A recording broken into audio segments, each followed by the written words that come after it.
Očekuje pretežno su oko zidovnjost, a sada će biti usmeno vožnje. Prema podacima javnog preduzeća Putevi Srbije, zbog radova na deonici Šubica. Naproti Surčina, petlja Surčina, Niš-Ušid.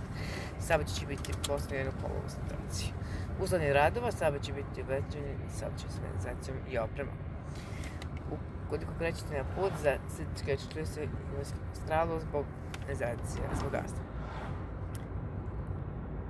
Na području Vranja, a na provinci Olovača Obrenovac za Niš prema potoka, saobraćaj će biti vožnja jednu kolovoznu traku. I pored Maksima Putara, klasička institucija od 5000 metara zbog vožnje. Prema podacima granične policije, na graničnim prelazima trenutno nema dužnosti železničkog vozila, tokom vozača treba vozila mogućih izdržavanja izuzemnih ka Mađarskoj i Hrvatskoj. Želim vam srećan put.